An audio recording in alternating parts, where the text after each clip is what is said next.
அன்பு நேயர்களே, ஏன் நாம் பிறரை சபிக்கின்றோம், சாபமிடுகின்றோம்? சாபம் எப்படி வருகின்றது? நாம் தெய்வமே என்று நமது கடமைகளையும் செய்து கொண்டு மற்றவர்களுக்கு உதவியாகவும் வாழ்வோம். குடும்பத்தில் உள்ளவர்களுக்கும் இதுபோன்ற குணங்கள் இருக்கும். நாம் செல்லும் பாதையில் நாம் ஒழுங்காக சென்று கொண்டே இருப்போம்.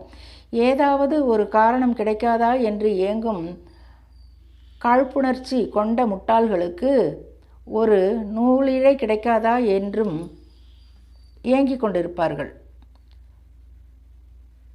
ஒரு நூலிழை அளவு காரணம் கிடைத்து விட்டால் போதாதா? அது தவறானதாய் இருக்காது. அவர்கள் கண்களுக்கு அப்படி தெரியும். நூலிழை காரணங்களுக்கு நூல் ஆலை அளவிற்கு துன்பம் தருவார்கள் நமக்கு. நாமும் பொறுத்து போய்கொண்டுதான் இருப்போம். தெய்வம் பார்த்து கொள்ளும், தெய்வம் பார்த்து கொள்ளும் என்று. நம் நிம்மதியை குலைக்கும் அளவிற்கு அவர்களால் துன்பம் வரும்போது இந்தா பிடி சாபம் என்று சபித்து விடுவோம். ஏனென்றால் அவர்கள் அளவு கீழிறங்கி நம்மால் பேச முடியாத பட்சத்தில் நாம் இதை செய்து விடுவோம். வேறு வழி தெரியாது. தொட்டதற்கெல்லாம் சபிக்கும் வழக்கம் இல்லாவிட்டாலும் ஒரு கட்டத்தில் நம்மை மீறி வந்துவிடும். இதனால் வரும் பழியும் பாவமும் அவர்களுக்குத்தான் போய் சேரும்.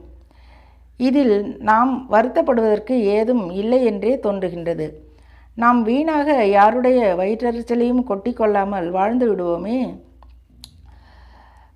சபிக்கும் அளவிற்கு தூண்டுபவர்கள்தான் சாபத்திற்கு ஆளாகி மிகவும் துன்பப்படுகிறார்கள்.